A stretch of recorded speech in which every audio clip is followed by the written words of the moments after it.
Les jumelles sorcières du village. Dans le village isolé d'Uncombe, où la forêt épaisse était aussi redoutée que respectée, un événement hors du commun ébranla la communauté.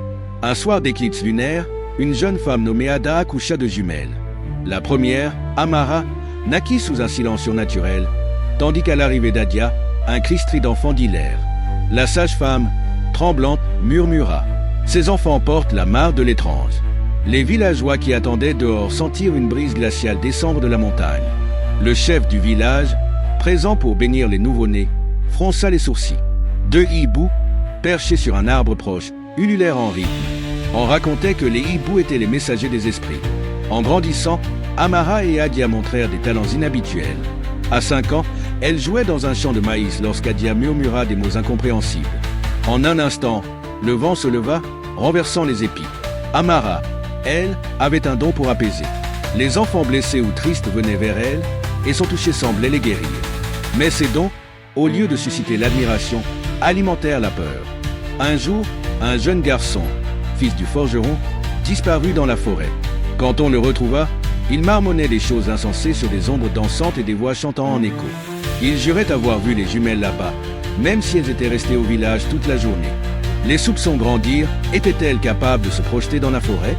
Lorsque plusieurs animaux domestiques tombèrent malades, le sorcier du village, Maître Como, organisa une cérémonie pour identifier la source des troubles. Les villageois furent rassemblés sur la grande place et un feu sacré fut allumé. Maître Como, tenant une corne remplie d'une poudre mystérieuse, s'approcha des jumelles. Si vous n'avez rien à cacher, ce feu vous ignorera. Mais si vos cœurs sont corrompus, il parlera. Amara pleurait doucement, tandis qu'Adia soutenait le regard du sorcier.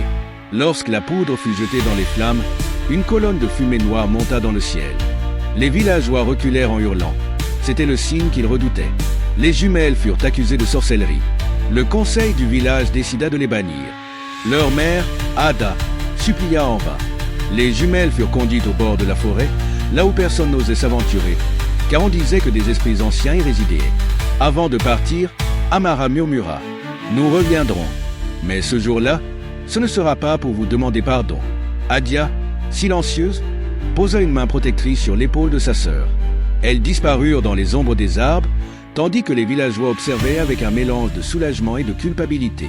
Dans la forêt, les jumelles découvrirent un sanctuaire abandonné. Une voix éthérée résonna. « Vous êtes les élus. Ici, vos dons seront amplifiés. » Elles furent initiées au secret de la nature et des étoiles. Adia apprit à contrôler les éléments, tandis qu'Amara perfectionnait son pouvoir de guérison. La forêt devint leur royaume et les esprits leurs alliés. Mais une haine silencieuse grandissait en Adia. Elle n'avait pas pardonné au village. 10 ans plus tard, une sécheresse frappa Uncombe. Les rivières étaient à sec, les récoltes mouraient et les villageois désespéraient. C'est alors que 2 femmes apparurent à l'entrée du village. Elles étaient méconnaissables, leurs yeux brillaient d'une étrange lueur et une aura puissante les entourait. Adia s'adressa au chef du village. « Vous nous avez chassés, mais aujourd'hui, vous avez besoin de nous. Que êtes-vous prêt à offrir en échange de la pluie ?» Le chef, accablé, proposa des offrandes.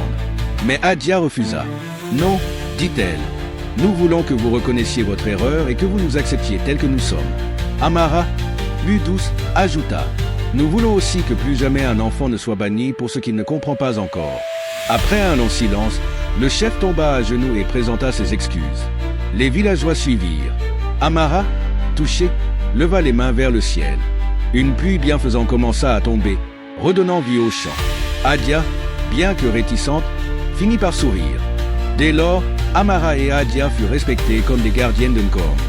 Leur histoire devint une légende transmise de génération en génération, un rappel que la peur de la différence peut être vaincue par la compréhension. Likez, commentez et abonnez-vous pour plus d'histoires.